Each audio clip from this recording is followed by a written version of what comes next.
ओम नमो भगवते वासुदेवाय। ओम नमो भगवते वासुदेवाय।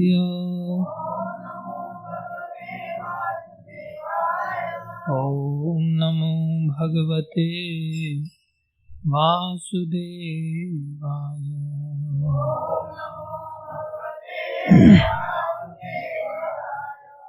नारायणं नमस्कृत्यं नरं चैव नरोत्तमं देवीं सरस्वतीं व्यासं ततो जयमुदीरये। नष्टप्रायेषु भद्रेषु नित्यं भागवत सेवया भगवती उत्तम श्लोके भक्तिर्भवती नैष्ठिकी।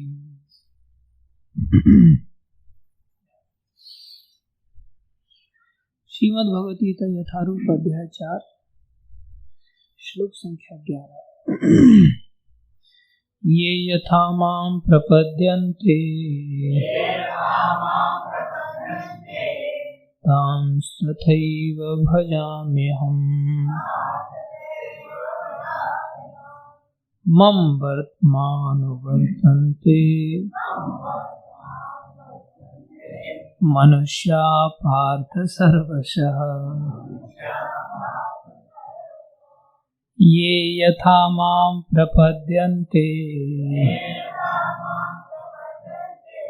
तांस्तथैव भजाम्यहम्।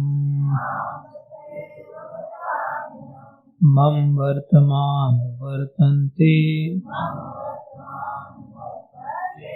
मनुष्या पार्थ सर्वशः। ये यथा मां प्रपद्यन्ते तांस्तथैव भजाम्यहम्। मम वर्तमानुवर्तन्ते मनुष्या पार्थ सर्वशः।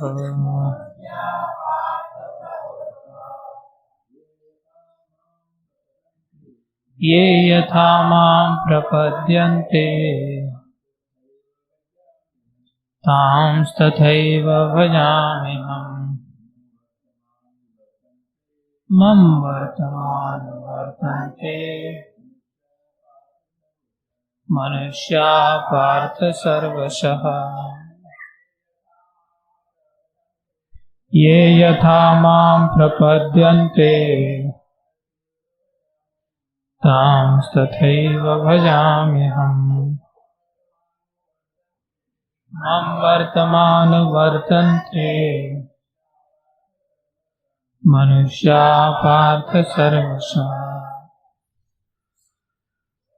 शब्दार्थ ये जो यथा जिस तरह माम मेरी प्रपद्यन्ते शरण में जाते हैं तान उनको तथा उसी तरह एव निश्चय ही भजामि फल देता हूँ। अहम मैं मम मेरे वर्तम पथ का अनुवर्तन्ते अनुगमन करते हैं मनुष्य सारे मनुष्य पार्थ हे प्रतापति सर्वशः सभी प्रकार। तेरे भाई का नाम अक्षय है ना? तेरा नाम आहान। आहान और सिंघल। सिंघल नाम मेरे को पता है।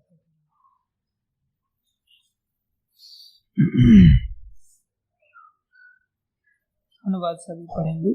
जिस भाव से सारे लोग मेरी शरण ग्रहण करते हैं उसी के अनुरूप मैं उन्हें फल देता हूँ। हे पार्थ, प्रत्येक व्यक्ति सभी प्रकार से मेरे पथ का अनुगमन करता है। तात्पर्य अर्चनीय वंदनीय प्रातः स्मरणीय जगत गुरु श्री प्रभुपाद जी द्वारा श्री प्रभुपाद की जय। प्रत्येक व्यक्ति कृष्ण को उनके विभिन्न स्वरूपों में खोज रहा है। भगवान श्री कृष्ण को अंशतः उनके निर्विशेष ब्रह्म ज्योति तेज में तथा प्रत्येक वस्तु के कण कण में रहने वाले सर्वव्यापी परमात्मा के रूप में अनुभव किया जाता है, लेकिन कृष्ण का पूर्ण साक्षात्कार तो उनके शुद्ध भक्त ही कर पाते हैं। फलतः कृष्ण प्रत्येक व्यक्ति की अनुभूति के विषय हैं और इस तरह कोई भी और सभी अपनी अपनी इच्छा के अनुसार तुष्ट होते हैं। दिव्य जगत में भी कृष्ण अपने शुद्ध भक्तों के साथ दिव्य भाव से विनिमय करते हैं, जिस तरह के भक्त उन्हें चाहता है। कोई एक भक्त कृष्ण को परम स्वामी के रूप में चाह सकता है, दूसरा अपने सखा के रूप में, तीसरा अपने पुत्र के रूप में और चौथा अपने प्रेमी के रूप में। कृष्ण सभी भक्तों को समान रूप से उनके प्रेम की प्रगाढ़ता के अनुसार फल देते हैं। भौतिक जगत में भी ऐसी ही विनिमय की अनुभूतियां होती हैं और वे विभिन्न प्रकार के भक्तों के अनुसार भगवान द्वारा समभाव से विनिमय की जाती है। शुद्ध भक्त यहाँ पर और दिव्य धाम में भी कृष्ण का सानिध्य प्राप्त करते हैं और भगवान की साकार सेवा कर सकते हैं। इस तरह वे उनकी प्रेमा भक्ति का दिव्य आनंद प्राप्त करते हैं, किंतु जो निर्विशेषवादी और जो जीवात्मा के अस्तित्व को मिटाकर आध्यात्मिक आत्मघात करना चाहते हैं, कृष्ण उनको भी अपने तेज में लीन करके उनकी सहायता करते हैं। ऐसे निर्विशेषवादी सच्चिदानंद भगवान को स्वीकार नहीं करते, फलतः वे अपने व्यक्तित्व को मिटाकर भगवान की दिव्य सगुण भक्ति के आनंद को प्राप्त नहीं करते। उनमें से कुछ जो निर्विशेष सत्ता में दृढ़ता पूर्वक स्थित नहीं हो पाते, वे अपनी कार्य करने की सुप्त इच्छाओं को प्रदर्शित करने के लिए इस भौतिक क्षेत्र में वापस आते हैं।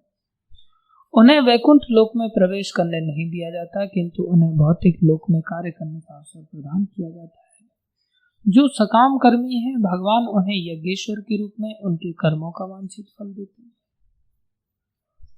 जो योगी हैं और योग शक्ति की खोज में रहते हैं, उन्हें योग शक्ति प्रदान करता है। दूसरे शब्दों में प्रत्येक व्यक्ति की सफलता भगवान की कृपा पर आश्रित रहती है और समस्त प्रकार की आध्यात्मिक विधियां एक ही पथ में सफलता की विभिन्न कोटियां हैं। अतः जब तक कोई कृष्ण भावनामृत की सर्वोच्च सिद्धि तक नहीं पहुंच जाता, तब तक सारे प्रयास अपूर्ण रहते हैं, जैसा कि श्रीमद् भागवत में कहा गया है। अकामा सर्व कामो वा मोक्ष कामो उदारदे तीव्रेन भक्ति योगेन यजेत पुरुषं परम। मनुष्य चाहे निष्काम हो या फल का इच्छुक हो या मुक्ति का इच्छुक ही क्यों न हो, उसे पूरे सामर्थ्य से भगवान की सेवा करनी चाहिए, जिससे उसे पूर्ण सिद्धि प्राप्त हो सके, जिसका पर्यवसान कृष्ण भावनामृत में होता है। ओम अज्ञानं तिमिरन्धस्य ज्ञानाञ्जनशलाकया चक्षुरुन्मीलितं येन तस्मै श्रीगुरुवे नमः। श्रीचैतन्यमनोभीष्टं स्थापितं येन भूतले स्वयं रूप कदा मह्यं ददाति स्वपदान्तिकम्। वन्देऽहं श्रीगुरु श्रीयुतापदकमलम् श्रीगुरुन् वैष्णवांश्च। श्रीरूपं साग्रजातं सहगना रघुनाथान्वितं तं सजीवं साद्वैतं सावधूतं परिजन सहितं कृष्ण चैतन्य देवं श्री राधा कृष्ण पदां सहगन ललिता श्री विशाखान्वितांश। हे कृष्ण करुणा सिंधो दीनबंधो जगतपते गोपेश गोपीकांत श्री राधा कांत नमस्तुते। भक्त कांचन गौरंगी राधे वृंदावनेश्वरी वृषभानुसुते देवी प्रणमामि हरिप्रिये। वाञ्छाकल्पतरुभ्यश्च कृपा सिन्धुभ्यैव च पतितानां पावनेभ्यो वैष्णवेभ्यो नमो नमः। जय श्री कृष्ण चैतन्य प्रभु नित्यानंद श्री अद्वैत गदाधर शिवासादि गौर भक्त वृंदा। हरे कृष्ण कृष्णा कृष्णा हरे हरे, हरे राम राम राम हरे हरे। हरे कृष्णा कृष्णा कृष्णा हरे हरे, हरे राम राम राम हरे हरे। हरे कृष्णा कृष्णा कृष्णा हरे हरे, हरे राम राम राम हरे हरे। गुरुवे गौरचंद्राय राधिकाय तदालये कृष्णाय कृष्ण भक्ताय तद्भक्ताय नमो नमः।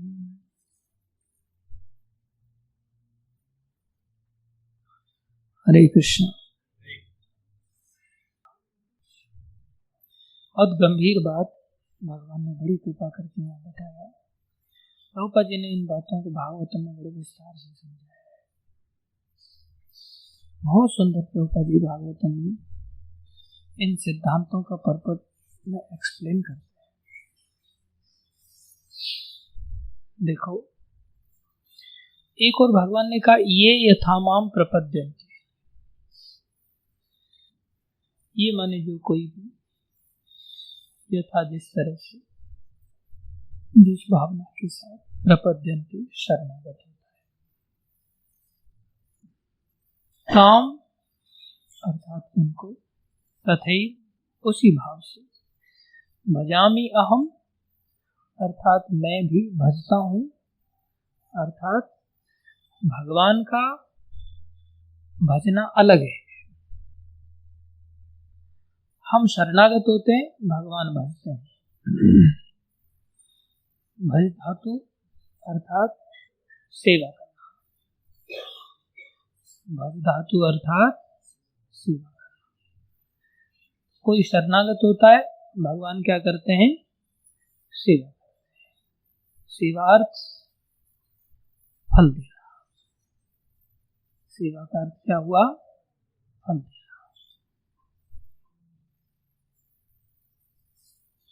शरणागति जिसकी जैसी है उसके अनुरूप, जैसे हम सेवा करते हैं तो भगवान भी सेवा करते हैं। हमारा भजना भक्ति कहलाता है और भगवान का भजना भी भक्ति कहलाता है। वो अपने भक्तों की भक्ति करते हैं। हम भगवान को कुछ देते हैं, भगवान भी कुछ देते हैं।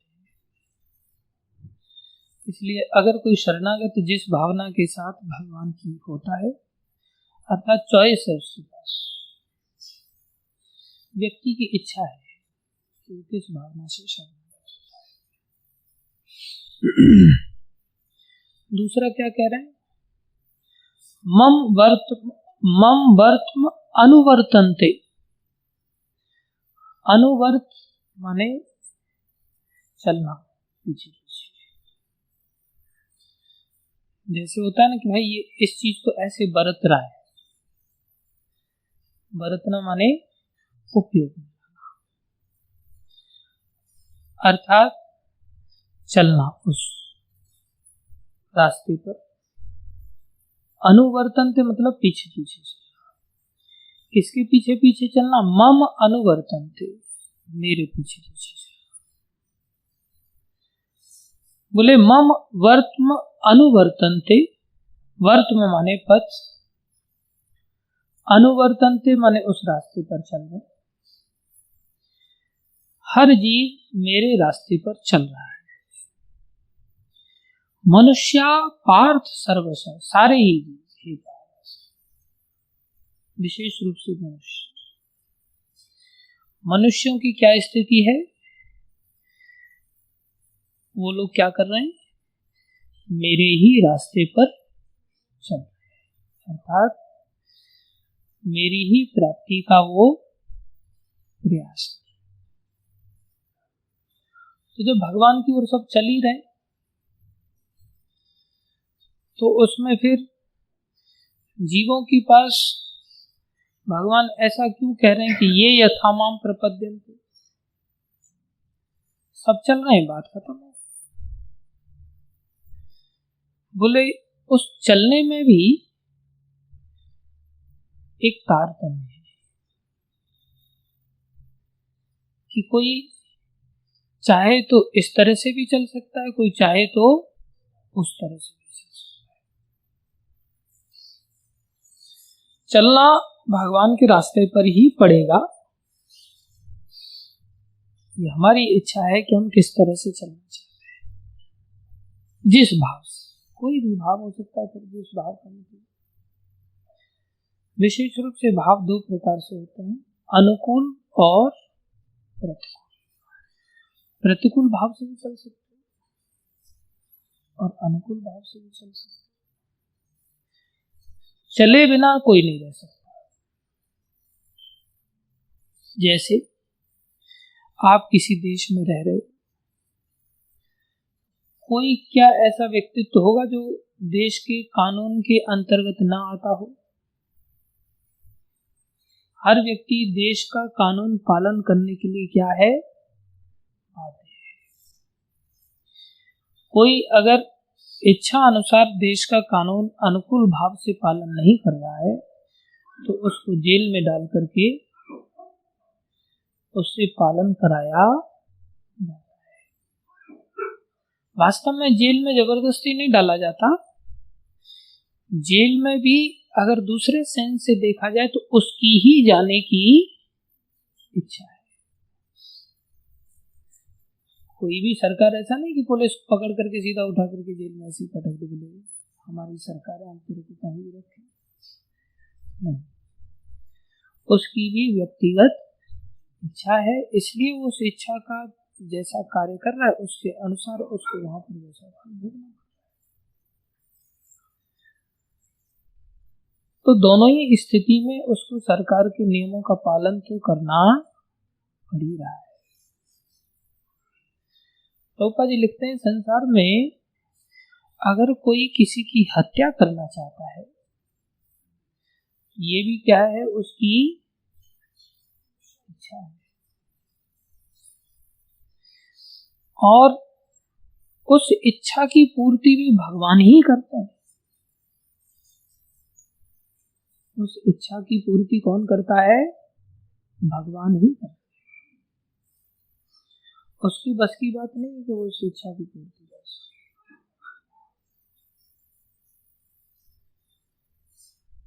जैसे कोई भगवान को भूलना चाहता है, तो ये भी तो एक चाहत है ना। कौन सी चाहत है? भूलने की। तो भगवान कहते हैं मुझसे ही याददाश्त आती है, मुझसे ही भूलने की क्षमता आती है। मैं ही भूलने का कारण हूं, मैं ही याद रखने का कारण। तुम भूलना चाहते हो तो मैं तुम्हें ऐसा आशीर्वाद देता हूं, तुम्हारी चाहत को ध्यान में रखते हो, तो इसको क्या कहेंगे? अगर कोई व्यक्ति किसी की चाहत को पूरी कर रहा है तो उसको क्या कहेंगे? दया में। उसको क्या कहेंगे?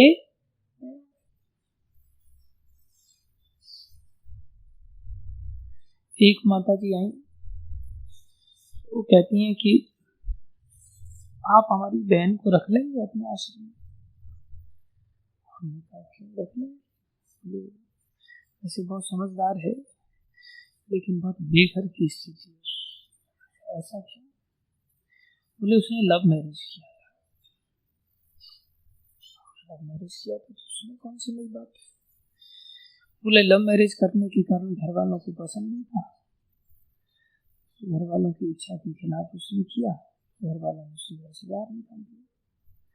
घर पे तो आश्रय पा ही नहीं सकते।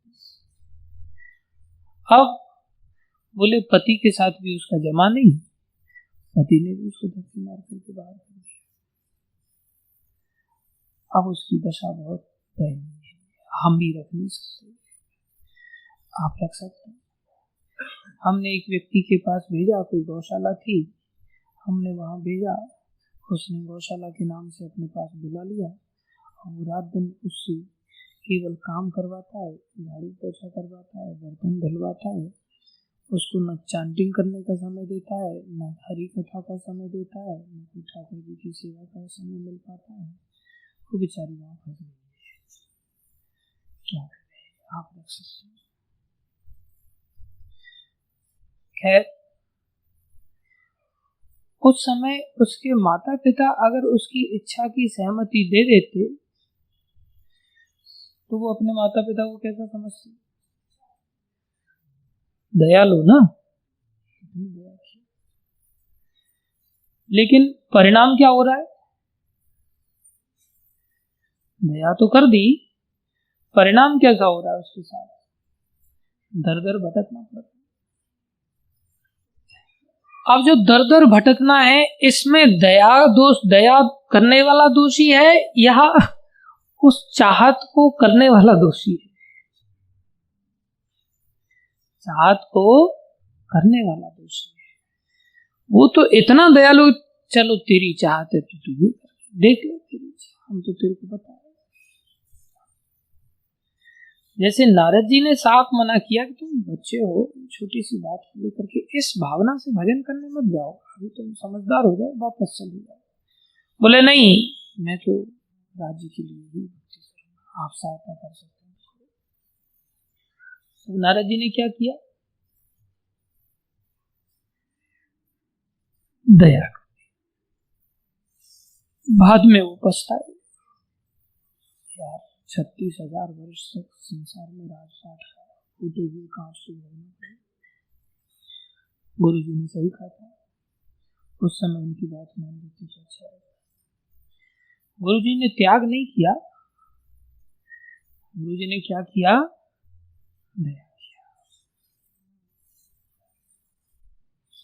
तो इसमें दया करने वाला दोषी नहीं।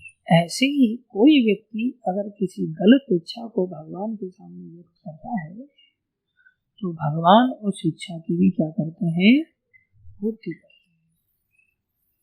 जैसे कोई भगवान को भूलना चाहता है, संसार को याद रखना चाहता है, ये भगवान की दया ही है जिसके कारण हम भगवान को भूल पा रहे हैं, अन्यथा किसकी मजाल जो भगवान को भूल जाए। हम सोच रहे हैं कि नहीं मेरे को ऐसे खुश रहना है, तो भगवान ने चल ठीक है तो ऐसे खुश रह के देखते रह पाता है कि नहीं रह पाता, जीव नहीं रह पाता। लेकिन भगवान की ओर से कोई दोष नहीं, भगवान की ओर से क्या है? केवल दया है, वो दया स्वरूप है। इसलिए भगवान ने कहा कि तुम जो कुछ भी कर रहे हो वास्तव में हर चीज मेरे ही पथ का अनुवर्तन है। ऐसा कैसे? ऐसा इसलिए कि कर्म तो मात्र बहाना है, कर्म तो मात्र बहाना है। जैसे कोई किसान ने बहुत मेहनत करके हल चलाया, खेत को तैयार किया, बीज बो दिया, क्या किया उसने? कर्म किया। ये तो मात्र बहाना है, अगर उपजाऊ शक्ति भगवान की दया से भूमि के अंदर भगवान ना डाले तो भला क्या वो फल पा सकता है?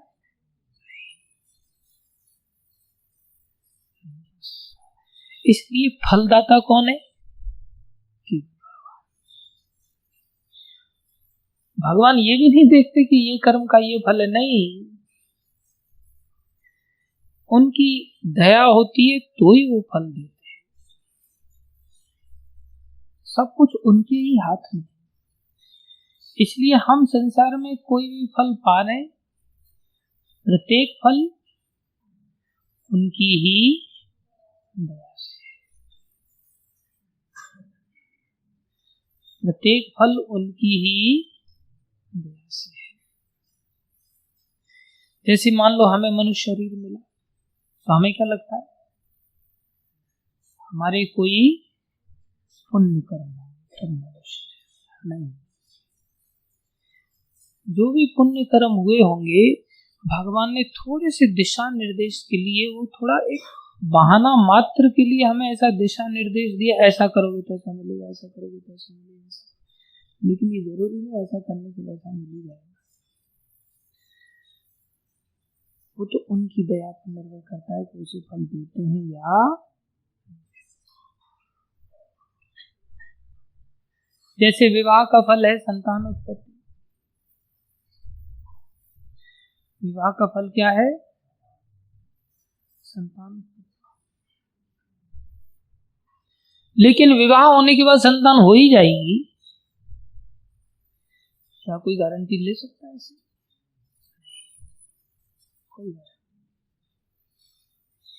ये तो उनकी इच्छा पर निर्भर करता है कि वो उस कर्म का फल देते हैं या।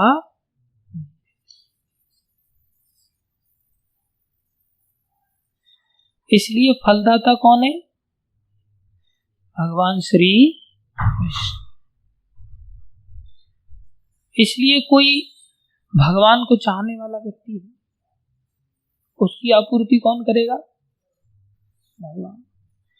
कोई भगवान को निराकार रूप में चाहता है, उसकी आपूर्ति कौन करेगा? भगवान। कोई संसार में जो भगवान की सृष्टि है, जिसमें भगवान के द्वारा बनाए गए इंद्रिय विषय हैं, कोई इंद्रिय विषयों को चाहता है, उसकी आपूर्ति कौन करेगा? भगवान।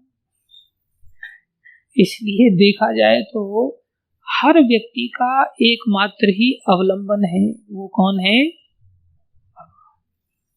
हर व्यक्ति का एकमात्र अवलंबन है, वो है भगवान। इसलिए भागवतम में स्पष्ट कह दिया, अकामा, आपके अंदर कोई कामना नहीं, आप केवल श्री कृष्ण की कामना रखते हैं। सर्व काम, आप महाभोगी हो, संसार की बहुत सारी कामनाओं के साथ जी रहे हो। या मोक्ष काम, आप संसार से मोक्ष चाहते हो लेकिन भगवान को नहीं चाहते, आवागमन के चक्कर से आप मुक्त होना चाहते हो। आप जो कुछ भी इन तीनों में से किसी भी कैटेगरी में आप अपने आप को चाहते हो, बोले आपको क्या करना चाहिए? तीव्रेन भक्ति योगेन, क्या करना चाहिए? तीव्रेन भक्ति योगेन यजेत पुरुषः परम पुरुष भगवान श्री कृष्ण का तीव्र भाव से भक्ति योग का पालन करो, उससे तुम्हारी ये सारी कैटेगरी फुलफिल हो जाएगी। सबसे बड़ी पढ़ाई है।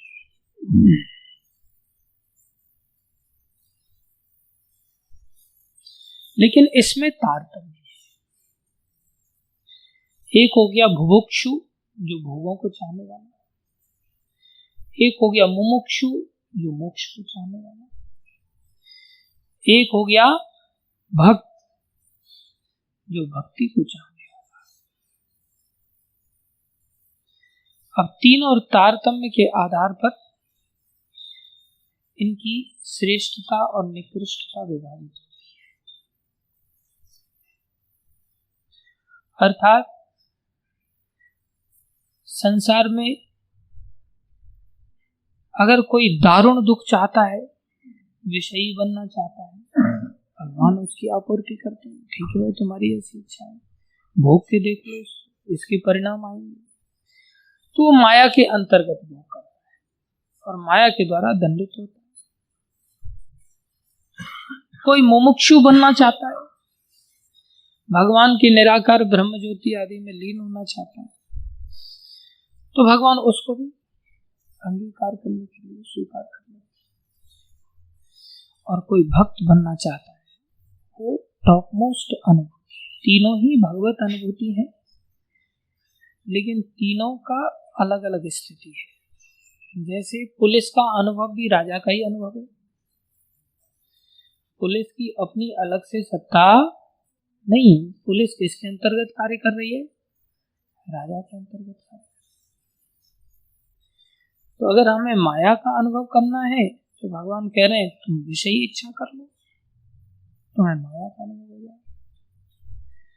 तुम अगर मोक्ष चाहते हो, वो भी मेरा एक अनुभव है, लेकिन वो भी एक पार्शियल अनुभव। और तुम अगर पूर्ण रूप से मेरा अनुभव चाहते हो, तो उसके लिए फिर इन इच्छाओं को छोड़ करके केवल मेरी इच्छा। तो आप जिस भावना से मेरा अनुभूति चाहते हो, मैं उसी भावना से तुम्हें अनुभूति करूंगा। तो इस एंगल से देखा जाए तो सब कुछ किसकी दया से संभव हो रहा है? भगवान की दया से, भगवान की सत्ता। फल देने का अधिकार उनके पास ही है। कर्मानुसार भगवान फल देते, लेकिन उस फल में हम कौन सा फल चाहते हैं, उसका अधिकार भगवान ने हमें दे रखा है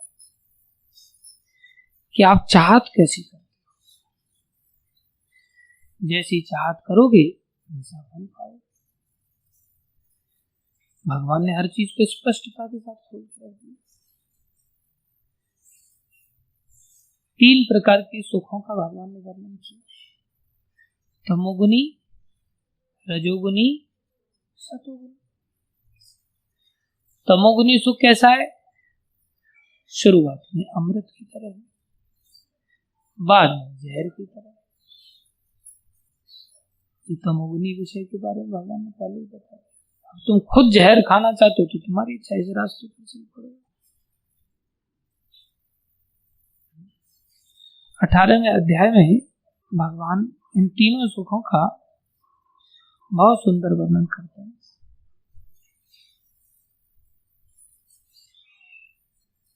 कौन सा श्लोक है?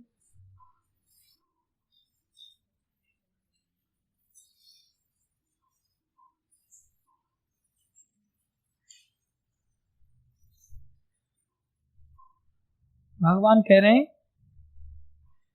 सुखम त्विदानीम त्रिविधम शरणु में भरत ऋषभ। हे भरत ऋषभ, 3 प्रकार के सुख होते हैं। पहला, यत्तद अग्रे विषम एव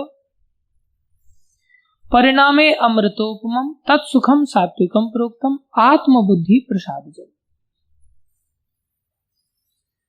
बोले पहला सुख है जिसमें यत्तद अग्रे विषम एव, जो शुरुआत में जहर जैसा लगेगा, परिणामे अमृतोपमम, परिणाम में अंत में अमृत जैसा लगेगा, तत्सुखम सात्विकम, ये सात्विक सुख कहलाता है। प्रोक्तम, अर्थात ये कैसे प्राप्त होता है? आत्मबुद्धि प्रसादजम, इसमें आत्मा और बुद्धि के मेल से ये निकल के आता है। ये सुख कौन से स्तर का है? आत्मा और बुद्धि का प्रसाद है। राजस सुख कौन सा होता है? विषय इंद्रिय संयोगात, विषय और इंद्रिय के संयोग से,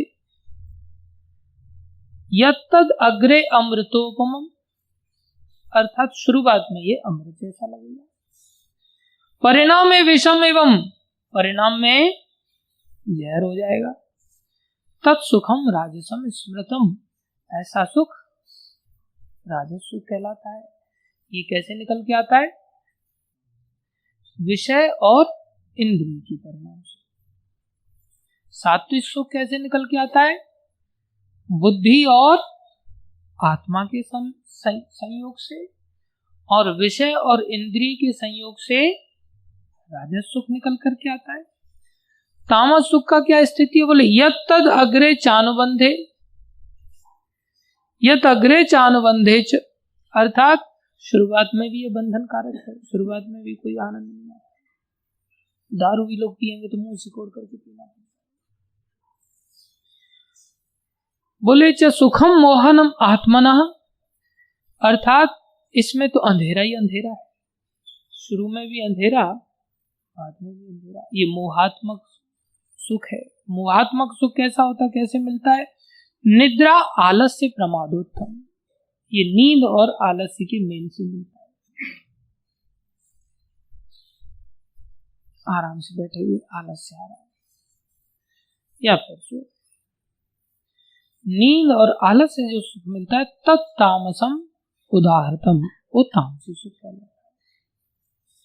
अब इससे ऊपर फिर निर्गुण भक्ति का सुख है, इन चारों से ऊपर, जो बुद्धि और आत्मा से भी ऊपर आत्मा और परमात्मा के मेल का सुख होता है, वो भक्ति का सुख होता है। तो भगवान क्या बता रहे हैं कि देखो,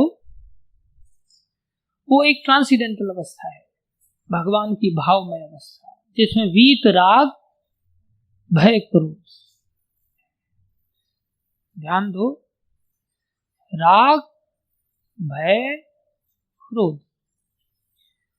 जब हम दुख से प्रभावित हो जाते हैं तो हमारे अंदर भय का उदय होगा और क्रोध का उदय होगा।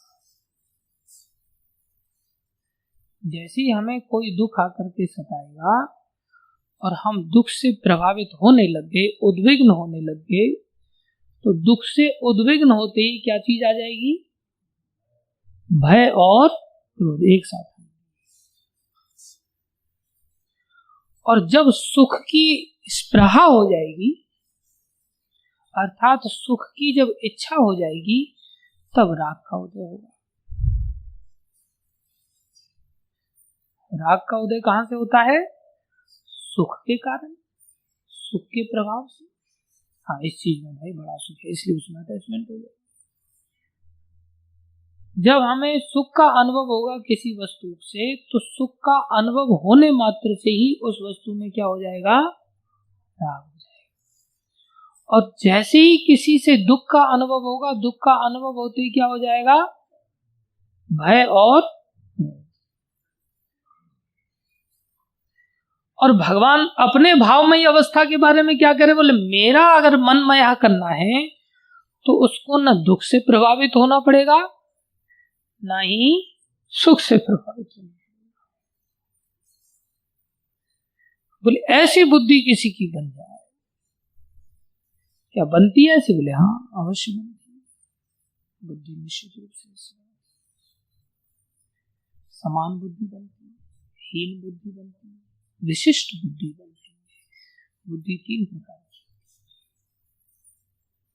हीन, समान और विशिष्ट। हीन बुद्धि कौन सी है? सतोगुनी, रजोगुनी, तमोगुनी, कौन सी है?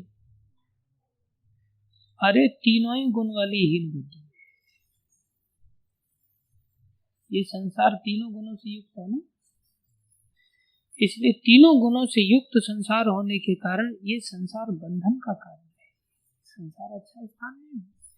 ये संसार में तीन गुण पाए जाते हैं, माया भगवान की तीन गुण वाली है। इसलिए जब तमोगुण, रजोगुण, सतोगुण का केवल इतना कंपैरिजन करेंगे तो उसमें हीन कौन सी है? तमोगुनी। उससे श्रेष्ठ कौन सी है?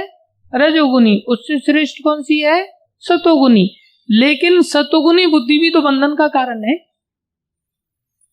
उसमें भी तो जीव को बंधन स्वीकार करना ही पड़ेगा ना, उसको जन्म मृत्यु से मुक्ति नहीं मिलेगी आसानी से। इसलिए हीन बुद्धि कौन सी है? बोले तीनों ही गुणों से युक्त बुद्धि कौन सी है? हीन बुद्धि। इन तीन गुणों से ऊपर अगर बुद्धि उठ जाए और ब्रह्ममय हो जाए, भगवतमय हो जाए, वो बुद्धि समान बुद्धि है। बुद्धि कैसी है? समान। विशिष्ट बुद्धि कौन सी है? जब वो भगवान में, कौन सी भगवत में? बोले कृष्णमय हो जाए, तब वो कौन सी है? विशिष्ट बुद्धि है। ऐसी बुद्धि बनी। इसलिए भगवान कह रहे अगर मेरे स्तर पर अगर तुम्हें आना है तो तुम्हें क्या करना पड़ेगा? वीत, राग, भय, क्रोध, इन तीनों से मुक्त होना पड़ेगा। मतलब दुखेषु अनुद्विग्न मनाः, सुखेषु विगत स्पृहा। दुख से अनुद्विग्न हो जाओ और सुख से विगत स्पृहा। अब ये कितना जटिल है। ऐसी बुद्धि बनाना। अब हमारी स्थिति क्या है? हम भी भगवान को फॉलो कर रहे हैं और भगवान ने बताया 3 प्रकार के सुख बता दिए, संसारी सुख बता दिए। तो प्राय संसार में लोगों की बुद्धि कौन से फल की ओर जाती है? निद्रा और आलस्य भी 2 सुख मिलता है। और कुछ ही बिरले लोग होते हैं जो उससे ऊपर उठते हैं और वो क्रियाशील होकर के इंद्रिय और इंद्रिय विषय के द्वारा सुख पाते हैं। उससे भी कुछ बिरले होते हैं जो और ऊपर उठते हैं और जो आत्मा और बुद्धि के संयोग से सुख पाते हैं, ज्ञानी बन जाते हैं, ब्रह्मवादी बनने की चेष्टा। और उससे ऊपर होते हैं, भगवान ने कहा, बोले जिनके अंदर अब ज्यादा देर नहीं है मेरे को पाने में, उनकी स्थिति क्या है? उनकी स्थिति कौन सी होती है? बोले न सोचती न कांक्षती। कैसे श्लोक की शुरुआत है? कौन बताएगा? ब्रह्मभूत प्रसन्नात्मा न सोचती न कांक्षति समः सर्वेषु भूतेषु मद भक्ति लभते पराम। वो एक अलग दशा है, वो सुख में नहीं आता, वो संसारी 3 गुणों के सुख में नहीं आता। तो ऐसी समता की स्थिति है कि न सोचती, किसी दुख को लेकर के शोक नहीं करता, न सुख को लेकर के स्पृहा करता है, अर्थात न कांक्षति। कैसा रहता है? ब्रह्मभूत अवस्था, प्रसन्न रहता है। अर्थात अब उसको भक्ति पाने में ज्यादा देर नहीं। अब थर्मामीटर डाल के देखो कौन सी पोजीशन पे है। सारे स्तर के सुख देने वाले, फल देने वाले भगवान ही है। हर जीव भगवान के ऊपर टोटली डिपेंडेंट है ही, मात्र कर्म का थोड़ा सा बहाना मात्र कर रहा है और भगवान ही उसको फल देता है।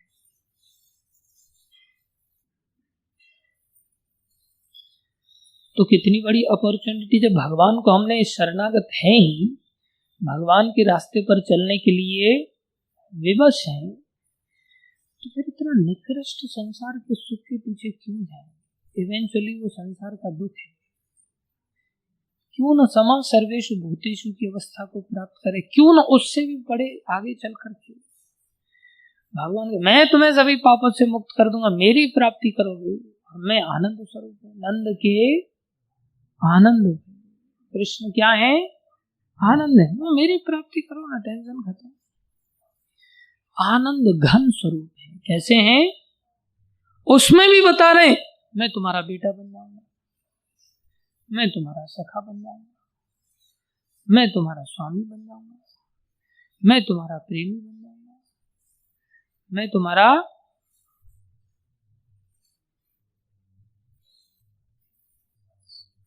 दास बन जाएंगे।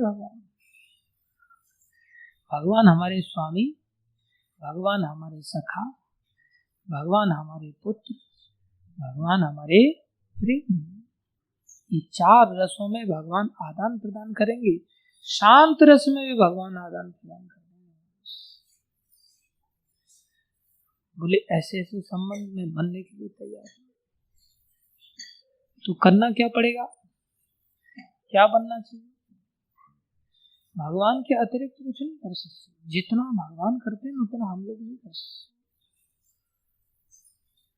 भगवान तो आज भी विश्वानर बन करके 15वें अध्याय में भगवान बता रहे हैं कि मैं विश्वानर बन करके अंदर तुम्हारे जठराग्नि के रूप में तुम्हारा सब कुछ फल देने वाला मैं, तुम्हारे अंदर तो कर्म करने की भी ताकत है। भगवान क्या कर रहे हैं? बोले जो भोजन तुमने खाया पहले तो पैदा भी भगवान ने किया, अन्न बनाया भगवान ने, हमने उसको थोड़ा सा अहंकार के कारण हम समझ नहीं रहे, बाकी हम तो कुछ करने के लायक ही नहीं, हमने उसको चबाया और भगवान ने उसे रस बनाया। क्या बनाया? रस बनाया। रस को भगवान ने अंदर जाकर के जठराग्नि के रूप में, विश्वानर के रूप में हर समय धड़कते रहते, हर समय रसोई में भगवान काम कर रहे हैं। यानी हम लोग तो सोच रहे हैं भगवान की रसोई में मैंने कुकिंग किया, भगवान के लिए कुकिंग किया। रसोई में जाने पर भूत कांपता है, किसी की आसानी से इच्छा नहीं होती रसोई में जाने की। और ठाकुर जी रात दिन 24 आवर्स रसोई चलाते हैं हर व्यक्ति की, हर व्यक्ति के व्यक्तिगत रूप से पेट के अंदर, उधर के, और रात दिन रसोई में उस भोजन को पका रहे हैं, उस रस को पका रहे हैं, और पका करके उसको रक्त बनाते, उसमें से मलमूत्र को अलग करते, और फिर रक्त को भी पकाते हैं। रक्त को पका करके भगवान क्या बनाते हैं? मांस बनाते हैं, और फिर मांस को भी पकाते हैं। मांस को पका करके भगवान मेद बनाते हैं। क्या बनाते हैं? मेद बनाते हैं, जो प्राय पेट के ऊपर आती है, पेट पर चढ़ी रहती है ना, वो क्या है? मेद है। ये ठाकुर जी की कुकिंग है। और फिर भगवान उस मेद को पकाते हैं। मेद को पका करके भगवान अस्थि बनाते हैं, हड्डी बनाते हैं, और फिर उस हड्डी को पकाते हैं। इसने कुछ ज्यादा ही कुकिंग करवाया भगवान से। नहीं मैं समझ सकता। भगवान हड्डी को पकाते हैं, अस्थि को पकाते हैं, पका करके उसमें मज्जा तैयार करते हैं, जो हड्डी के अंदर का भाग होता है, हड्डी का गूदा कहते हैं, उसको मज्जा कहते हैं। और भगवान उसको भी पकाते हैं, हड्डी के अंदर के गूदे को पकाते हैं, और फिर शुक्र बनाते हैं, वीर बनाते हैं, पौरुषीय शक्ति बनाते हैं, स्त्री के अंदर रज बनती है, और फिर भगवान उसको भी पकाते हैं। वो जो वीर्य है वो शारीरिक बल कहलाता है, और उसको पकाते हैं तो भगवान ओज बनाते हैं। ओज मतलब इंद्रियों की शक्ति बनता है।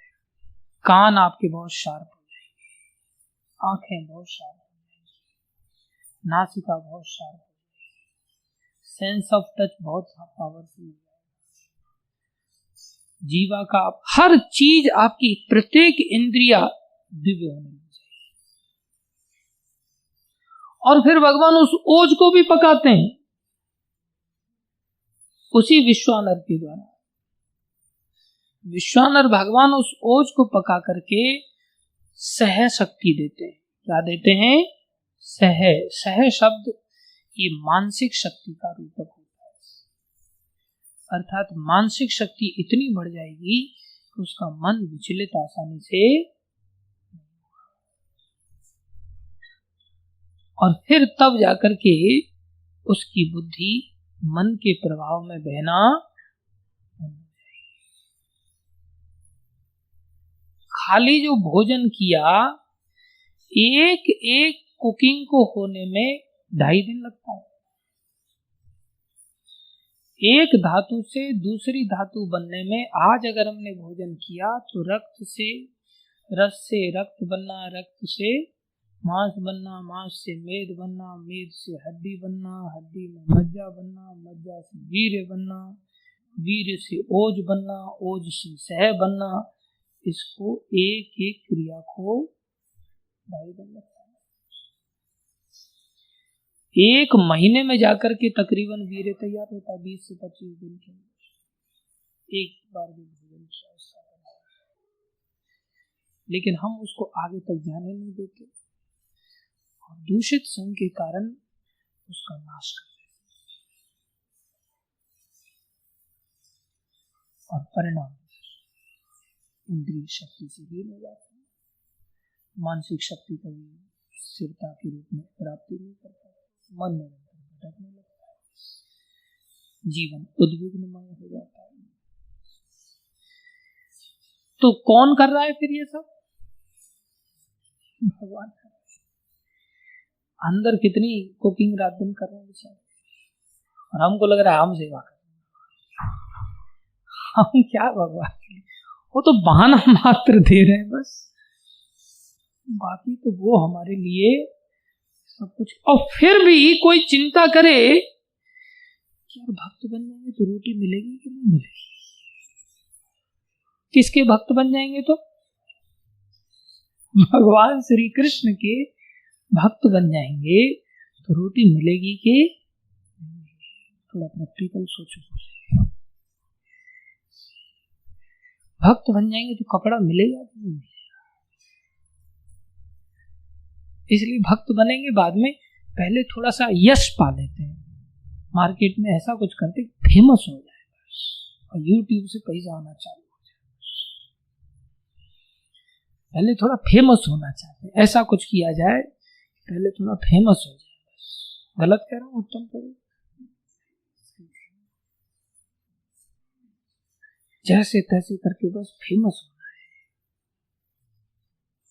क्यों? पता नहीं, भक्ति तो करेंगे लेकिन थोड़ा पहले एक चीज सिक्योर कर ले। गवर्नमेंट जॉब ले लेते हैं, पेंशन सिक्योर हो जाएगी, 20-25 साल नौकरी करेंगे, फिर भक्ति नहीं आराम से। बड़े सुंदर श्लोक है भागवतम में, बोले वैष्णव होकर के भोजन आच्छादने, भोजन और आच्छादन की चिंता करते हो। देखा है बोले कैसे वैष्णव? मोरदास कहा है करिए, हाँ मोरदास कहा है नर आशा करिए तो कहिए कहा विश्वास। मेरे दास कहा कर कहला करके और नर की आशा करते हो, संसारी लोगों की आशा करते हो, तो बताओ भैया तुम्हारा मेरे ऊपर भरोसा क्या है? जो भगवान कह रहे हैं सब कुछ करने वाला नहीं, सब जीव हर एंगल से मेरे ही ऊपर निर्भर है, सब मेरे ही पथ का अनुगमन कर रहे हैं, मैं ही उनको फल दे रहा हूं। बहुत बेयर डिमांड्स के साथ मैं उनको फल दे रहा हूं। भाई तुम केवल कर्म का बहाना ही मात्र कर दो, देखो मैं तुम्हें फल दे दूंगा। इसलिए वास्तव में फलदाता तो श्री। अगर कोई कहे नहीं नहीं कर्म में ही शक्ति है, तो कर्म में ही शक्ति है तो सेम कर्म तो दूसरे भी करते, क्यों नहीं वही फल पा लेते? नहीं प्राप्त। कर्म तो वास्तव में क्या है? क्या है? बहाना है। देने वाले कौन है? तो हर चीज के लिए हम भगवान के ऊपर निर्भर हैं। हर जीव मात्र भगवान को फॉलो कर रहा है, लेकिन भगवान का कितना बड़ा अपॉर्चुनिटी है। भगवान कह रहे हैं अगर तुम जिस भाव से मेरी शरणागति आते हो, उसमें अगर तुम वो भाव ले आओ कि सर्वधर्मान माम एकम शरणम ब्रज, केवल मेरे लिए, अर्थात ऐसी भक्ति हो जिसमें कि हेतु कुछ ना हो। भक्ति तो करें लेकिन भक्ति के पीछे कारण कुछ नहीं होना चाहिए। आज हमारी भक्ति कैसी है? कारण नहीं। रोटी मिलेगी तो भक्ति करेंगे, कपड़ा मिलेगा तो भक्ति, नहीं तो नहीं करेंगे। नहीं, आश्लस्य वा पादरताम पेनुष्टमाम आदर्श नाम अरहम ताम करोत्वा यथा तथा वा विद्यातुलम मत प्राणनाथ सैव ना कराए। आप मेरे को लात मार करके, दर्शन न दे करके, दंडित करके मरमाहट क्यों न करें, फिर भी प्राणनाथ तो केवल आप ही।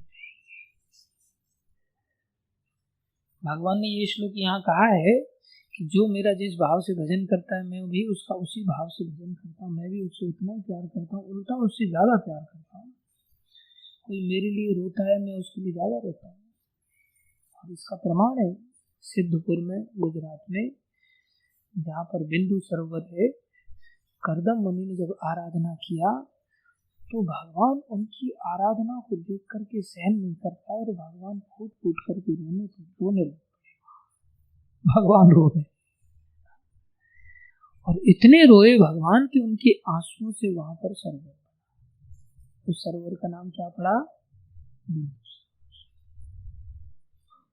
इसलिए भगवान नहीं चाहते कि कोई जीव संसार की हीन अवस्था में सतोगुनी, रजोगुनी, तमोगुनी, इन सो कॉल्ड सुख क्या सो कॉल्ड दुख में पड़ा रहे।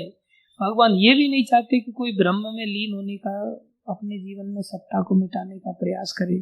क्योंकि वो सोचता है बाद में चल के मैं सत्ता से ही तो दुखी हूँ। वो सोचता है मैंने शरीर पाया, मैंने विषय पाए, इनको भोगते भोगते करोड़ों वर्षों के बाद उसको ऐसी अनुभूति होती, यही तो दुख का कारण है। इसलिए आदमी बहुत ज्यादा दुखी हो जाता है तो क्या सोचता है? क्या सोचता है? सुसाइड करने का सोचता है। बहुत ही ज्यादा दुख से सहन नहीं होता था, आदमी अपनी सत्ता को ही नष्ट करना चाहता है। ऐसे ही जब संसार में हमारे इतने कड़वे अनुभव होते हैं, जैसे किसी का किसी लड़की से प्रेम हो जाए और वो डाइवर्स दे करके चली जाए, फिर वो दूसरी के पास जाए, दूसरी भी डाइवर्स दे दे, तीसरी के पास जाए, तीसरी भी डाइवर्स दे दे, अब चौथी को देख के क्या सोचेगा? सब ऐसी होती हैं, तुरंत ऐसा सोचेगा सब एकदम भूत कांपने लगेंगे उसको देख करके। छोड़ो यार, अब सहन नहीं, बहुत सहन। ऐसी स्थिति बन गई। ऐसे ही इस शरीर और इंद्रियों के संयोग से संसार में जो कुछ भी हमने पाया वो इतना असहनीय हो जाता है कि फिर आदमी सोचता है अब अपनी सत्ता नहीं रखेंगे। उसको बोला जाए ना कि भगवान की भी सत्ता है भैया, तो वो भगवान की भी सत्ता को उस रूप में मानने के लिए तैयार नहीं होता जिस रूप में वो खुद जी रहा है। घृणा करने लगता है भगवान की सत्ता से। इसलिए भगवान की साकार उपासना को मानता नहीं। कौन सी उपासना में जाता है? निराकार उपासना में जाता है, उसमें लीन होना चाहता है। लेकिन वो भी सुख नहीं है, वास्तव में दुख का ही सागर है। भक्ति के कंपैरिजन में फिर बता रहा हूं, एक भक्ति के कंपैरिजन में ब्रह्मलीन अवस्था भी दुख का ही सागर है, और 3 गुणों के सुख के कंपैरिजन में वो अत्यंत समुद्र की तरह सुख है। संसारी सुख बूंद की तरह और वो समुद्र की तरह सुख है, ब्रह्म सुख। साधारण संसारी दुख है, दारुण दुख है, संसारी सुख तो है ही नहीं। लेकिन अगर संसार में रहते हुए अगर कोई सोचे तो संसार में एक दूसरे गुण के कंपैरिजन में सुख समझा जा सकता है, सुख के रूप में परिभाषित किया जा सकता है। बाकी संसार दुखालय है, तो चाहे सतोगुनी व्यक्ति है या रजोगुनी व्यक्ति है या तमोगुनी व्यक्ति है, वास्तव में वो क्या है? दुखी होने वाले। कोई वस्तु सुखी नहीं बनाने वाली। तो ये संसार का त्रिगुणात्मक दुख, दारुण दुख, ये ब्रह्म सुख के कंपैरिजन में बहुत डिफरेंस है। इसके कंपैरिजन में ब्रह्म सुख बहुत बड़ा सुख है, और ब्रह्म सुख के कंपैरिजन में संसार का जो सुख है बहुत बड़ा दुख है। ऐसे ब्रह्म सुख के कंपैरिजन में भगवत सुख, भगवान कृष्ण का जो अनुभव गम्य जो साकार उपासना का सुख है, वो ब्रह्म सुख नहीं है। वहां वो उस सुख के कंपैरिजन में ब्रह्म दुख दुख है। ब्रह्म सुख क्या बन गया? दुख बन गया, आत्महत्या जैसा है। ब्रह्म सुख के सामने संसारी सुख आत्महत्या जैसा, और ब्रह्म सुख आध्यात्मिक जो भगवत सुख है उसके सामने आत्महत्या जैसा। भुक्ति मुक्ति पिशाची कहा गया। ये तो पिशाची नहीं है, पिशाचिनियां सुख देती है क्या? देती है? तुलना के साथ देखना चाहिए। तो भगवान अवसर दे रहे हैं कि भाई तुम जो संसार में पड़े हुए जीव हैं, कोई सोचे यार तो फिर वो तो इतना दूर का, तो पहले ब्रह्म सुख तक तो पहुंचे, तब जाकर के ब्रह्म सुख से ऊपर साकार सुख के बारे में कुछ सोचेंगे, भगवान की साकार उपासना के बारे में सोचेंगे। अभी तो हम विषयी सुखों में भी, वो भी सबसे लास्ट तमोगुणी सुख के अंदर पड़े हुए। तो हमें तो वहां तक सोचने का भी अभी अधिकार नहीं देखा जाए। तो बोले नहीं, भगवान कह रहे हैं, यहाँ आकर के लीला करते हैं। बोले जो निराकार उपासना है वो क्लेशो अधिक तरस तीषा। तुम संसारी जीव हो, चाहे तमोगुनी हो, चाहे रजोगुनी हो या सतोगुनी हो, तुम निराकार उपासना की ओर मत जाओ, वो तुम्हारे लिए कठिन है। और तुम्हारे लिए सरल कौन सा है? साकार उपासना। तुम उस प्रकार के उपासक बन जाओ। यहां भी तुम्हें मिलना मेरी कृपा से है। एक लड़का कहता है प्रभु जी वंश चलाने के लिए शादी तो करनी पड़ेगी ना। पहले कहता था नहीं शादी नहीं करना, फिर वो शादी करने के लिए चला गया। अब बेचारा वंश नहीं चला रहा, उसके हाथ में क्या? लेकिन कूद कूद के ऐसे गया था कि जैसे सारी ब्रह्मा जी की शक्ति उसी के पास, सारी सृष्टि को चलाने के लिए।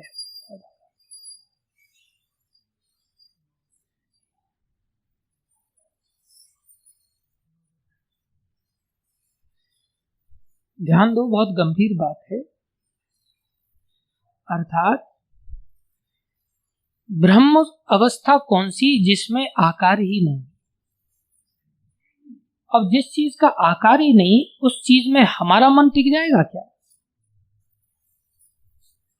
मन टिकाने के लिए हमारे मन में जो स्थितियां रात दिन के अनुभव गम्य है, ऐसी स्थितियों में मन टिकेगा ना। जैसे किसी का नाम चला, हाँ भाई तुम्हारा नाम क्या? बोले मेरा नाम रामदयाल पांडे है। अच्छा, तो नाम हमने बहुतों के सुने, तो नाम में हमारा मन क्या हुआ? अच्छा उसका नाम क्या है? रामदयाल। नाम हुक कर लिया। फिर क्या पता चला? वो थोड़ा मोटा है। कैसा है शरीर में? मोटा है। तो तुरंत दिमाग में इमेज आ गई, मोटा कैसा होता है? हाँ वो मोटा है। रंग का काला है, दिमाग में इमेज आ गई रंग का। तो मन टिक रहा है कि नहीं टिक रहा है? बोले ऐसा व्यक्ति जिसका नाम नहीं है, मन टिका के देखो। ऐसा व्यक्ति जिसका आकार नहीं है, मन टिका के देखो कैसे टिकेगा? टिक ही नहीं सकता भाई। तो सरल कौन सा है? आकार वाला, कॉमन सेंस। किसी को बोला जाए देखो, हाँ कई बार ऐसा होता है वो बहुत ईमानदार आदमी, मन क्या होता है? मन क्या होता है? टिकता है क्या? मन कठिनाई से टिकता है, क्योंकि ईमानदारी हमें पसंद नहीं। और ये कह दिया वो चोर है, तब अपना आदमी, अपना आदमी। तो कृष्ण क्या लीला करते हैं, बोले सत्य संकल्प होने के साथ साथ जो ईमानदार है उनके लिए ईमानदार हूं, और जो कोई कहते मैं बेईमान हूं तो भगवान कहते मैं भी बेईमान, मैं भी चोर हूं, चोरी करके दिखाते। कोई कहता मैं लंपट हूं, मैं तुमसे बड़ा लंपट हूं, हम और तुम एक जैसे। भगवान उसी टोन में बात करते, तो मन टिकेगा कि नहीं? फिर तो मन टिकना चाहिए ना। बोले मैं कपटी हूं, बोले मैं भी कपटी। Among the gamblers and the greatest gamblers, among the cheaters and the greatest cheater। बोले मैं पॉलिटिशियन, बोले मुझे से ज्यादा नहीं, बहुत बड़ा पॉलिटिशियन। तो जो जैसा है, भगवान ने कैसी कैसी लीलाएं की हैं, बोले मैं भी तुम्हारे जैसा ही। तो मन टिकेगा कि नहीं? तो मन को भगवान कह रहे बस तुम अपने मन को टिका दो, मन मना अपने मन को बस टिका दो। और टिकाने के लिए कितनी बढ़िया अपॉर्चुनिटी दे रहे हैं। कोई कहे कि भाई ये बहुत मर्यादा के अनुसार जीवन नहीं, बोले मैं वैसा ही हूं, मर्यादा के अनुसार नहीं चलता। अब मन टिक गया ऋषि मुनियों का, राम जी जा रहे हैं दंडकारण्य में, मन टिक गया, अरे क्या सुंदर स्वरूप है। ऋषि लोग सोच रहे हैं काश हम इनकी बीवी बन जाते, ऐसी विचित्र बात, क्या सौंदर्य होगा, काश ये हमसे शादी कर लेते, क्या सौंदर्य होगा। लेकिन कैसे करें? भगवान ने कहा नहीं, ये संभव नहीं है। यज्ञ हुआ सीता माता के त्याग करने के पश्चात, और अनेकों भगवान ने यज्ञ किए उसके बाद अयोध्या में वापस आकर के और सीता माता का त्याग कर दिया बनी। अब हर यज्ञ में पत्नी लगती थी तो सोने की सीता बनाई जाती थी, सोने की सीता में प्राण प्रतिष्ठा की गई। सब सोने की सीताएं जो थी अब प्राण प्रतिष्ठित हो गए, तो सब जागृत हो गए। अब कह रहे हैं कि हम तो तुम्हारी पत्नी, लीगल पत्नी, यज्ञ क्यों किया था हमारे साथ, हमें स्वीकार करो। बोले नहीं, वो इतने लालायित हैं, हमें स्वीकार करो। बोले नहीं, हम स्वीकार नहीं, मर्यादित है। कृष्ण कह रहे हैं कोई नहीं, तुम अगली बार आ जाना। वहां सबको स्वीकार किया जाएगा, किसी को मना नहीं करेंगे। और कृष्ण वहां सबको, जितनी भी यज्ञ सीताएं थी सबको गोपी देह मिला, और सब गोपी देह से आकर के राजा बहुलाश की कन्याएं बनी, और सबको भगवान ने स्वीकार। तो भगवान कह रहे हाँ मैं अमर्यादित हूं, तुम अमर्यादा जीवन जी रहे हो, मैं भी तुम्हारे जैसा। कोई गाली गलौज करता है, भगवान कहते मैं भी गाली देता हूं। और बोले मुझे तो गाली पसंद है, मुझे ब्राह्मणों की यज्ञ में स्तुतियां इतनी पसंद नहीं जितनी मुझे गाली पसंद है। याद रखो, भगवान कृष्ण के भक्त ऊट पटांग मिलेंगे, हर वैरायटी मिलेगी, इसलिए किसी भी भक्त से घृणा नहीं करनी चाहिए। अब देखो, कहा तो अम्बरीश महाराज के पीछे, दुर्वासा ऋषि के पीछे सुदर्शन चक्र छोड़ दिया, और कहा दुर्वासा ऋषि इतने क्रोधित, ठाकुर जी बोले नहीं नहीं आप तो हमारे गुरु हैं, वहां गुरु बना दिया। कृष्ण अवतार में क्या किया, गुरु बना दिया। कैसे विचित्र। पूतना आ रही है जहर पिलाने के लिए, और ठाकुर जी कह रहे हैं कोई नहीं मैं पीऊंगा, बस तुम्हारी इच्छा है जहर पिला, जहर पी। भगवान ने पान किया, स्वीकार किया, उसको भी नहीं बाहर, उसको भी दाई बना दिया। जिसके दूर पर बालक निर्भर रहता है उसे दाई कहते हैं, और भगवान उसको ऐसा ऊंचा स्थान दे,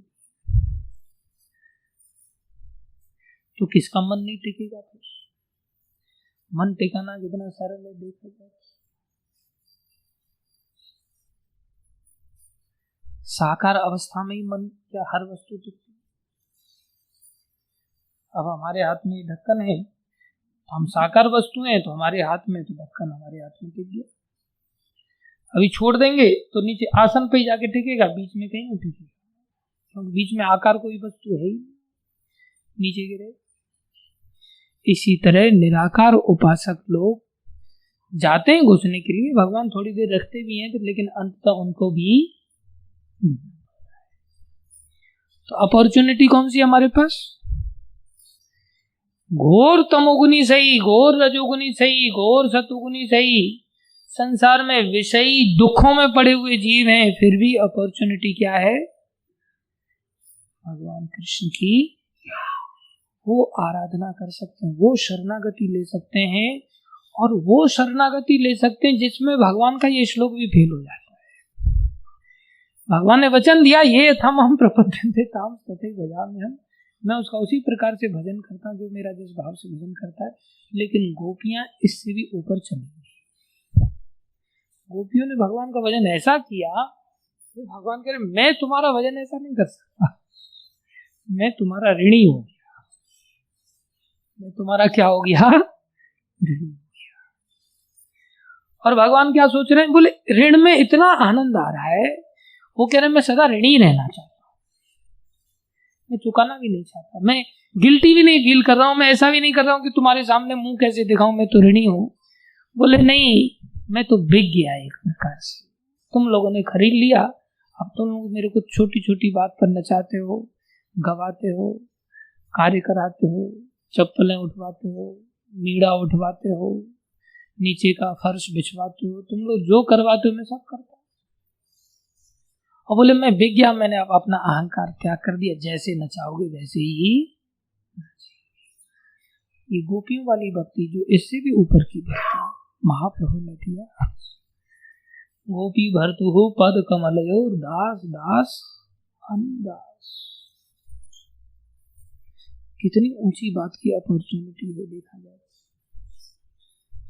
इसलिए भगवान कह रहे सब मेरे ही पथ पर चल रहे हैं, विवश हैं, उनकी कोई सत्ता है ही नहीं, लेकिन फिर भी चलना चाहें तो इतनी ऊंचाई तक जा सकते हैं और इतने बड़े सुख का आस्वादन कर सकते हैं जिसमें कि मैं ऋणी बन जाऊंगा और मैं सदा के लिए बंधन में तुम्हारे बंध जाऊंगा, ऐसा भगवान कह रहे।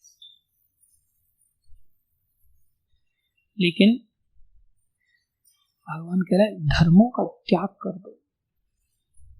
क्या कर दो? धर्मों का,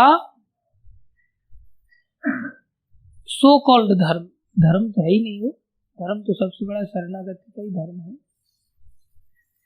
अर्थात संसारी दृष्टि से भगवान करें, ये संसारी दृष्टि से पढ़ाई करना, संसारी दृष्टि से नौकरी करना, संसारी दृष्टि से भरण पोषण की चिंता करना, मकान दुकान बनाना, संसारी दृष्टि से अन्य कार्यों में लगना, ये सब क्या है? संसारी दृष्टि से क्या है? धर्म है। संसारी दृष्टि से क्या है?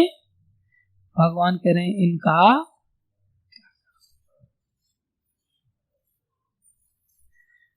बोले त्याग होगा तब न मन कृष्ण में अटकेगा। अभी स्थिति कैसी है? अभी स्थिति कैसी है? कृष्ण का त्याग है और विषयों में मन अटका पड़ा है। और ये कैसी विचित्र बात है पता है? ये इंद्रिय और विषय ऐसे अद्भुत बनाए गए हैं कि विषय इंद्रिय की ओर जा रहा है और इंद्रिय विषय की ओर जा रही है। इनमें से एक भी चीज अगर उल्टी दिशा में चले तो त्याग संभव है कि नहीं?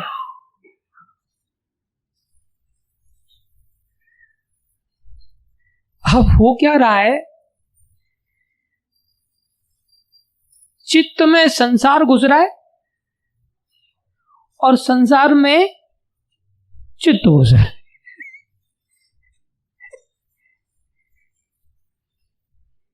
किसी को बोल दो भाई तुम नौकरी छोड़ दो,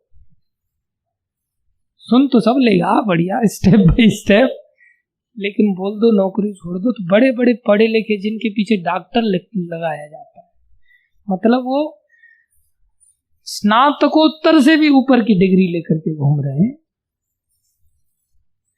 और उनको भी अगर सब बातें पूछ लो तो फट फट फट फट फट बता दे ऐसा ऐसा बता रहे हैं। लेकिन उनको बोला जाए 4 दिन बाद भैया सब संसार से छोड़ के जाओगी और इनमें से संसार की एक भी चीज नहीं जाने वाली है, तो तुम संसार में ये बोझा इकट्ठा कर क्यों रहे हो? संसार के जो कार्य हैं, कोई भी चीज संग्रह करना, ये तो बोझ के तले दबने वाली बात है ना। जब जाना ही है छोड़ करके तो बोझ इकट्ठा क्यों करना? क्या भूखे मर रहे हैं इसलिए बोझ इकट्ठा करना? नहीं, साधु लोग जितने बढ़िया भंडारे खाते हैं दुनिया में कोई नहीं खाता होगा, ये सिद्धांत है। हम नहीं खा पाने वो अलग बात है, हो सकता है आप लोग ऐसा सोचते हो, लेकिन मेरे को तो ऐसा नहीं लगता। मैं ऐसा सोचता हूँ जितना मैंने कभी घर पे व्यंजन नहीं खाए होंगे जब से मैं इस मार्ग में हूँ, जब से मैंने यहाँ खाया। खा नहीं पाते, इतने आइटम रहते, बांटने पड़ते हैं मजबूरी में बांटते हैं।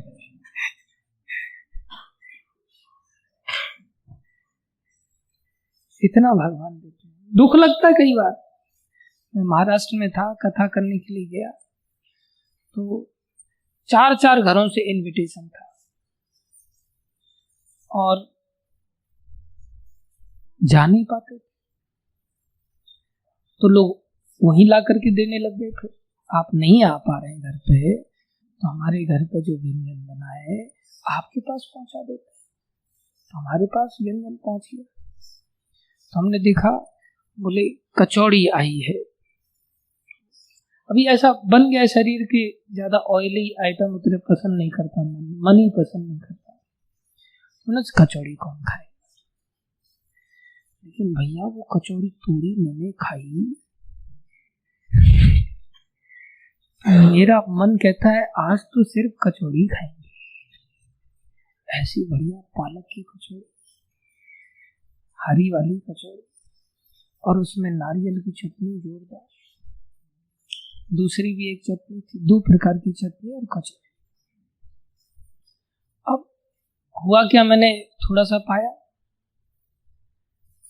जल्दी में एक भक्त आ गया बुलाने के लिए, बोले प्रभु जी वहां जाना है। तो मैंने 2 कचौड़ी पाई और फिर मैंने भक्त को कहा, उत्तम प्रभु को कहा कि बाकी कचौड़ियों को वापस मत करना, ढक के रख देना है, आके खाएंगे। इतनी अच्छी लगी। हुआ क्या, जिसके घर में गए वहां पर गए तो वहां पर भी व्यंजन और वहां भी मजबूरी में खाना पड़ा, तो पेट इतना भर गया, वापस आए कचौड़ी की ओर देख रहे हैं लेकिन खा नहीं पा रहे, देख रहे खा नहीं पा रहे। दोपहर में फिर सोचा चलो शाम को खाएंगे, कथा करके आएंगे तब रात को खाएंगे। और फिर कथा करके आए, मैंने बोल दिया था कि देखो शाम का कहीं प्रसाद का किसी के घर में मत रखना भाई, हम प्रसाद नहीं लेंगे। मतलब ऐसा दिख रहा है कि जैसे कितने बड़े त्यागी हैं और लोगों को थोड़ी पता है कि कचौड़ी वहां रखी हुई। अंदर की बात है। कुछ लोग ऑनलाइन सुन रहे हैं, वो भी इस बात को फैलाना नहीं ज्यादा। खैर क्या हुआ, कोई बात नहीं, फैल गया तो क्या कर लेगा कोई हमारा। क्या हुआ, हम वापस आ रहे और कन्हैया प्रभु बोल रहे हैं इस गाड़ी में बैठो प्रभु जी, इस गाड़ी में बैठो। चलो बैठ गए। अब उतरे तो अंदर से बोल रहे हैं कन्हैया प्रभु, प्रभु देखो कितने लोग खड़े हैं, कितने लोग खड़े हैं। हाँ लोग खड़े तो क्या हुआ, हम जब पैर नीचे उतारेंगे तो सब तितर बितर हो जाएगा, इतना टेरर है अपना यार। हम देखते हैं आश्रम में जब घुसते हैं, कहीं चलते हैं तो सब भागते नजर आते हैं, अपनी अपनी जगह में घुसते हुए नजर आते हैं, हिम्मत नहीं होती लोगों की। मतलब कोई नहीं, लेकिन मैं उतरा, देखा एक भी व्यक्ति नहीं इधर उधर गया। मैं सोचा आज इनके अंदर ऐसा गट्स कहाँ से आ गए भाई। और सब के सब इकट्ठे होकर के गए, प्रभु जी बस एक टुकड़ा खा लो। ये घर वाले ने भोजन बनाया सुबह से, और इसके 2 बच्चे हैं, 2 बच्चे लोगों ने सुबह से कुछ नहीं खाया। ये इंतजार में है कि आप घर पे इनके आएंगे, खाएंगे, तब ये भोजन ग्रहण करेंगे। सबने घेर लिया। ऐसी मजबूरी हो गई कि अंदर जाना पड़ा, और पूरा एकदम प्लेट के चारों तरफ रंगोली काढ़ा हुआ था। मतलब ऐसा सुंदर प्लेट सजाया हुआ, और उस पर फिर एक एक व्यंजन गर्मा गर्म आ रहा है, कई तरह की सब्जी आ रही है।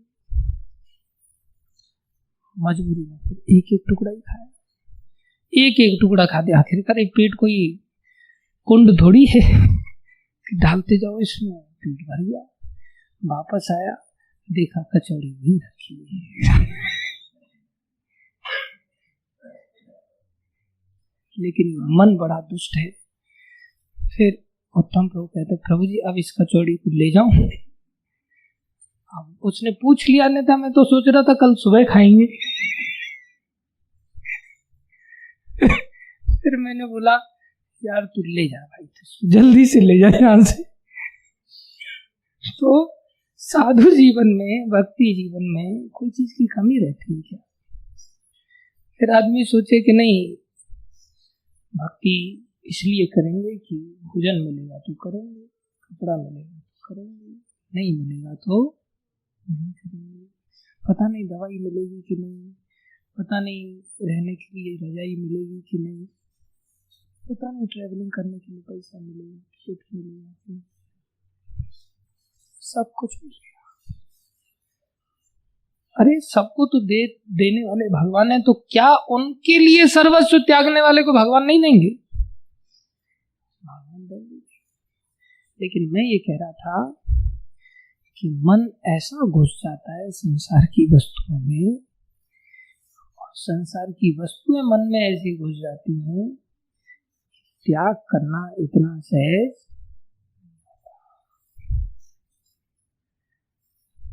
चित्त संसार में घुसा हुआ है और संसार चित्त में घुसा हुआ है। कैसे त्याग करके कृष्ण में मन को अटकाए? बाह्य दृष्टि से तो हम कथाकार बन के जा रहे हैं, लेकिन मन कहां अटका पड़ा है? मन कहां अटका पड़ा है? अरे बोल दो, संकोच क्यों कर रहे हो यार? कचौड़ी में मन कहां अटका पड़ा था?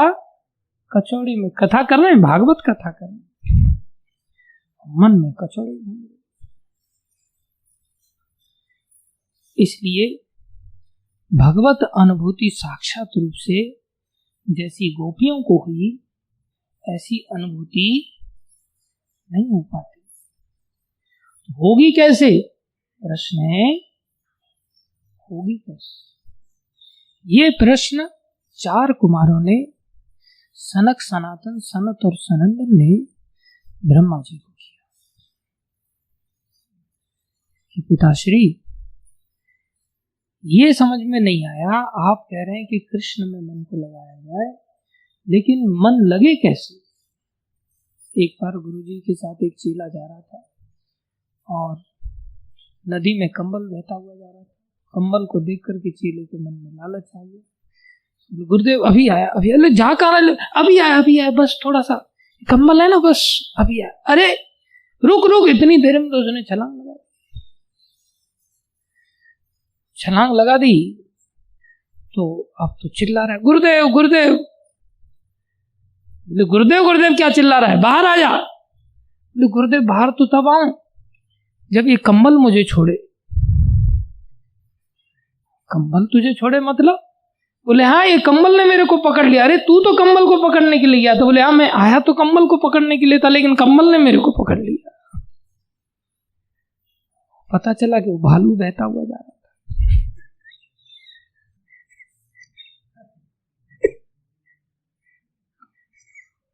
लालच में आकर के भालू को कंबल समझ लिया उसने। अब गुरुदेव को बेचारा क्या बताए। संसार ऐसा ही है। संसार में आदमी सोचता है कि मैं बस अभी तैर के बाहर निकला, ये चीजें काम आएंगी, कृष्ण सेवा में काम आएंगी, इसलिए मैं अपने लिए थोड़ी जा रहा हूँ संसार में। कृष्ण की सेवा मतलब कृष्ण ही सबसे बड़े भिखारी हैं, जैसे यही कृष्ण की आपूर्ति करने वाला है।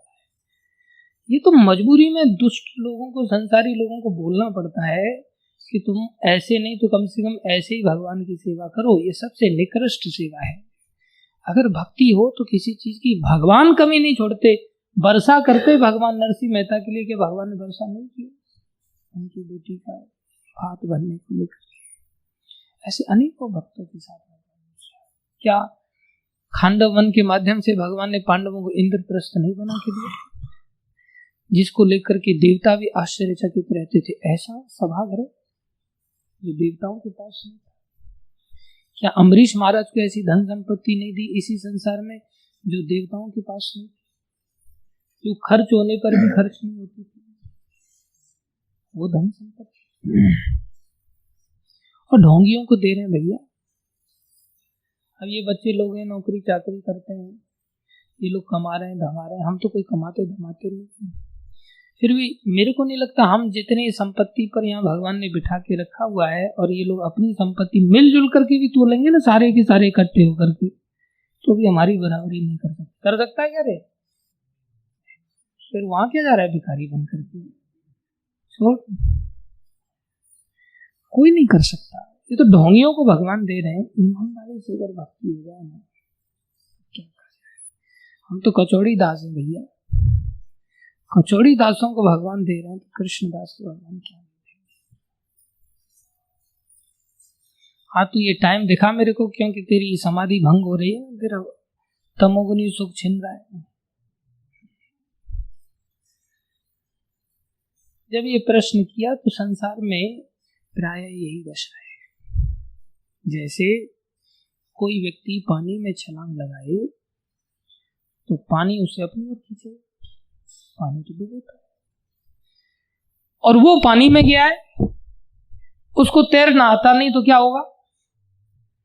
त्याग कर पाएगा पानी का? नहीं कर सकता। पानी ने उसको पकड़ा है और उसने पानी को पकड़ा। पानी को पकड़ने के लिए छलांग लगाया और पानी ने उसको पकड़ लिया और छोड़ के निकल गया। ब्रह्मा जी का दिमाग घूम गया, उत्तर नहीं दे पाए।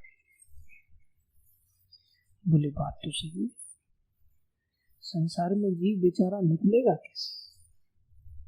जीव सहज है, जीव सहज है।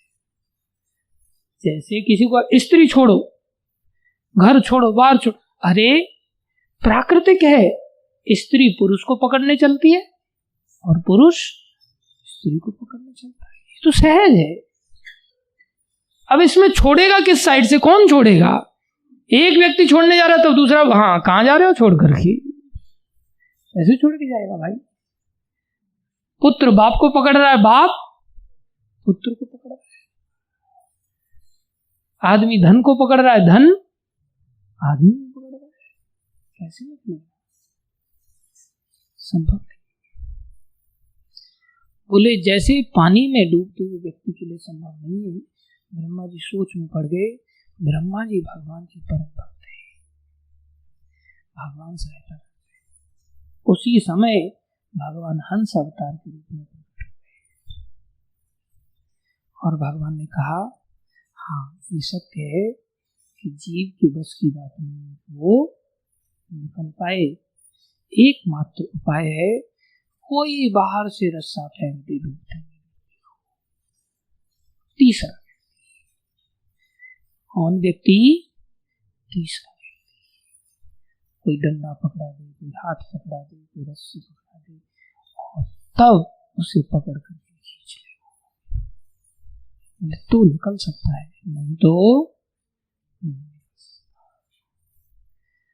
इसी का नाम सत्संग है। वो रस्सी क्या है? सत्संग है। वो हाथ क्या है? सत्संग है।